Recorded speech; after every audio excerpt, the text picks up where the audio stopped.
நல்லா சுட சுட நம்ம சூப்பராக பிரியாணி சர்வ் பண்ணிக்கலாம். எப்படி சர்வ் பண்ண போகிறேன்னா பாருங்கள், சிக்கன் நல்லா லெக் பீஸ் கூட நல்லா நம்மளுக்கு குக் ஆகிட்டு இருக்கு. Hello friends, welcome to Sneha's cooking diary. இன்றைக்கி சிக்கன் பிரியாணி செஞ்சுக்கலாம். வாங்க வீடியோக்குள்ளே போய் எப்படி நம்ம பிரியாணி சேர்த்து 200 ml ஆயில் ஊற்றிட்டு 4 பட்டை 4 கிராம்பு 4 ஏலக்காய் போட்டுட்டேன். 3 பிக் சைஸ் அனியன் போட்டிருக்கேன். பாருங்கள், அனியன்ஸ் நல்லா இந்த அளவு கோல்டன் ப்ரௌன் ஆகணும். ஜிஞ்சர் கார்லிக் பேஸ்ட் போட்டுக்கலாம். ஜிஞ்சர் கார்லிக் அப்புறம் பச்சை மிளகா கொஞ்சம் போட்டு நான் இதிலே கிரைண்ட் பண்ணியிருக்கேன்.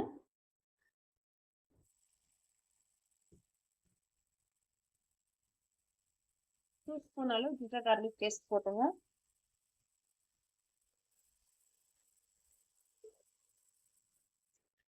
Ginger garlic paste raw smell போனதும் 1/2 ஸ்பூன் அளவு மஞ்சள் தூள் போட்டுக்கலாம்.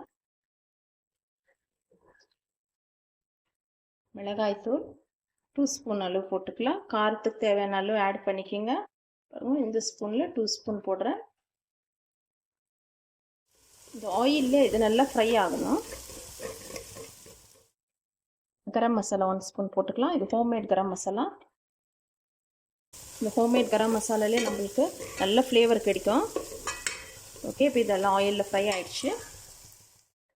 ஒரு கைப்பிடி அளவு புதினா போட்டுக்கலாம். புதினா வதங்கட்டும். ஜிஞ்சர் கார்லிக் பேஸ்டெல்லாம் நல்லா வதங்கிடுச்சு. இப்போ இந்த ஸ்டேஜில் புதினா போட்டு பிறகு டொமேட்டோஸ் போட்டுங்க. தயிர் ஊற்றிக்கலாம். நான் ஒரு 250 ml அளவு தயிர் ஊற்றுறேன். நான் 1/2 kg கொஞ்சம் ஜாஸ்தி அரிசி போடுறேன். ஏன்னா பாதி சிக்கன் எடுத்து நம்ம ஃப்ரை பண்ணிக்கலாம்.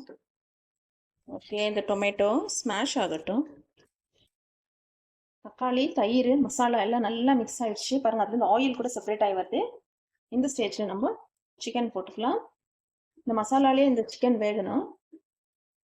பெரிய பெரிய பீஸ் எல்லாம் நான் பிரியாணிக்கு போட்டுட்டு சின்ன பீஸ் எல்லாம் ஃப்ரை பண்ணுறேன். இந்த மாதிரி பெரிய பெரிய பீஸாக நீங்கள் எடுத்துக்கிட்டிங்கன்னா போனோட ரொம்பவே டெலிஷியஸாக இருக்கும் பிரியாணிக்கு. ஓகே, இந்த மாதிரி குட்டி குட்டி பீஸ் எல்லாம் நம்ம ஃப்ரை பண்ணிக்கலாம். ஒரு சைட் டிஷ் மாதிரி பிரியாணிக்கு மிக்ஸ் பண்ணிக்கோங்க ஃப்ரெண்ட்ஸ். இந்த மாதிரி இந்த கிரேவியில் இது நல்லா மிக்ஸ் ஆகணும். மிக்ஸ் பண்ணிவிட்டு சிக்கனுக்கு தேவையாகிற அளவு உப்பு போட்டுட்டு க்ளோஸ் பண்ணிடலாம். இது ஒரு 10 to 15 minutes குக் ஆகணும். மசாலாலேயே குக் ஆகணும் சிக்கன் எல்லாம். சிக்கன் தேவையாகிற அளவு சால்ட் போட்டுக்கலாம். அவ்வளோதான். இது நல்லா மிக்ஸ் பண்ணிவிட்டு க்ளோஸ் பண்ணி வைங்க. ஒரு 15 minutes இது நல்லா இது குக் ஆகட்டும். உப்பு மசாலா எல்லாம் நல்லா இந்த சிக்கன் உள்ளே போய் மர்ஜ் ஆகணும். அப்போ தான் பிரியாணி நம்மளுக்கு டேஸ்ட்டாக இருக்கும். பீசஸ் உள்ளெல்லாம் மசாலா போட்டுச்சுன்னா நல்லா டேஸ்ட்டாக இருக்கும். க்ளோஸ் பண்ணிவிடுங்க. நம்ம சிக்கன் நல்லா இந்த மசாலையில் குக் ஆகிடுச்சு. இப்போ தண்ணி ஊற்றிக்கலாம். நான் இந்த கப்பில் 1 கப் அளவு ரைஸ் எடுத்தேன். 1.5 கப் அளவு தண்ணி ஊற்றிக்கிறேன். ஏன்னா ஆல்ரெடி அதில் கிரேவிலே தண்ணி இருக்குது. 1 கப் ரைஸ்க்கு ஆல்ரெடி நான் 1 கப் அளவு தண்ணி ஊற்றிட்டு 1/2 கப்பு கிரேவிலே இருந்துச்சு. ஸோ இது ஒரு 1/2 கப்பு. ஸோ டோட்டலாக 2 கப்ஸ் நம்ம தண்ணி ஊற்றிருக்கிறோம். 1 கப் ரைஸ்க்கு 2 கப் அளவு தண்ணி. நம்ம தண்ணி நல்லா பாயில் ஆகிடுச்சு. இப்போ வாஷ் பண்ணி ட்ரெயின் பண்ணி வச்சுருக்க ரைஸ் ஆட் பண்ணிக்கலாம்.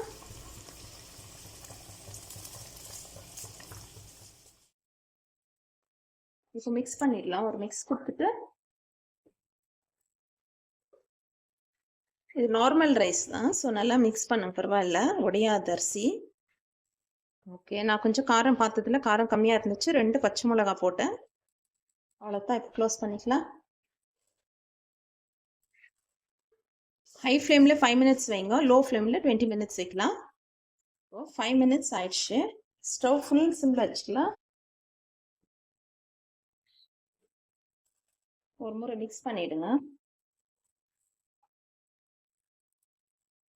ஒரு டைம் மிக்ஸ் பண்ணிவிட்டு க்ளோஸ் பண்ணிவிட்டு 15 minutes விடுங்க. ஃபுல் சிம்மில் 15 minutes விடுங்க. அந்த லோ ஃப்ளேம்லேயே இந்த ரைஸ் குக் ஆகிடும் நம்மளுக்கு. இப்போ ரைஸ் வந்து ஒரு 10% தான் குக் ஆகிடுது. இன்னும் 90% இது குக் ஆகணும். நம்ம ஃபுல் சிம்மில் வச்சுட்டு மூடிடலாம். மூடி கரெக்டாக இல்லைன்னா நீங்கள் இது மேலே ஒரு வெயிட் வச்சுடுங்க. ஓகே, சூப்பராக ரெடி ஆகிட்டு இருக்கு. நம்ம ஊற்றின தண்ணி பாருங்கள், 1 கப் ரைஸ்க்கு 2 கப் அளவு தண்ணி ஊற்றினோம். கரெக்டாக குக் ஆகிட்டு இருக்கு. அவ்வளோதான், இப்போ சர்வ் பண்ணிக்கலாம். பக்கத்தில் நான் சிக்கன் ஃப்ரையும் செஞ்சுருக்கேன். இது ஒன்றுமே இல்லை, மிளகாய்த்தூள், பூண்டு இஞ்சி பேஸ்ட்டு, மஞ்சள் தூள், கொஞ்சமாக தனியாத்தூள், தக்காளி வெங்காயம் எல்லாம் எதுவுமே போடல. ஆனால் கூட கொஞ்சம் பீன்ஸ் போட்டிருக்கேன். பீன்ஸு இல்லைன்னா பொட்டேட்டோ, இது ஆப்ஷனல் தான், தேவைப்பட்டால் போட்டுருவோம். ஆனால் எங்கள் வீட்டில் எங்கள் பசங்களுக்கு பிடிக்கும். இந்த மாதிரி நான்வெஜ்ஜில் வெஜிடபிள்ஸ் போட்டு குக் பண்ணால் அவங்களுக்கு ரொம்பவே பிடிக்கும். இது இந்த மாதிரி ரோஸ்ட் ஆகிட்டு நல்லா இந்த மாதிரி கோல்டன் ப்ரௌன் ஆகணும். சிக்கன் ரொம்பவே டேஸ்ட்டாக இருக்கும் இப்படி செஞ்சிங்கன்னா சைட் டிஷ் பிரியாணிக்கு.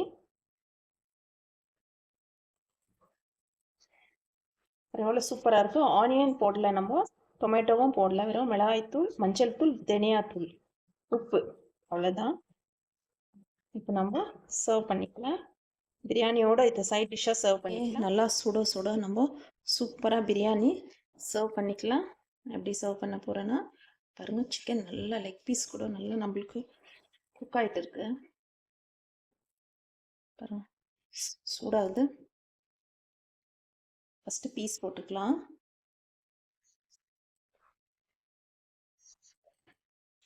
இப்போ ரைஸ் வச்சுங்க. நல்லா ஜூஸியாக சூப்பரான பிரியாணி நம்மளுக்கு ரெடி ஆயிடுச்சு.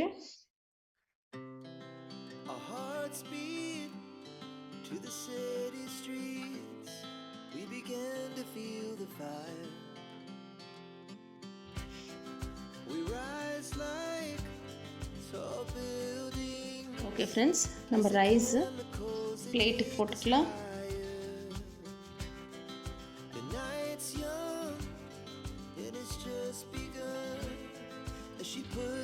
சூப்பராக நல்லா சுட சுட ஜூஸியாக ஒரு சிக்கன் பிரியாணி ரெடி ஆயிடுச்சு.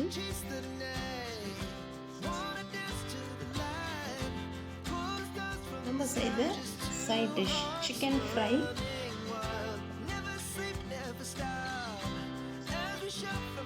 பீன்ஸ் போட்டு சிக்கன் ஃப்ரை பண்ணோம். ஓகே ஃப்ரெண்ட்ஸ், இதே மாதிரி ரெசிபி சிக்கன் பிரியாணி சிம்பிளாக நீங்கள் ஒரு சிக்கன் பிரியாணி ஒரு சிக்கன் ஃப்ரை செய்து சாப்பிட்டு எப்படி இருந்துச்சு கமெண்ட்ஸில் தெரியப்படுத்துங்க. தேங்க்ஸ் ஃபார் வாட்சிங். See you all in next video. Bye.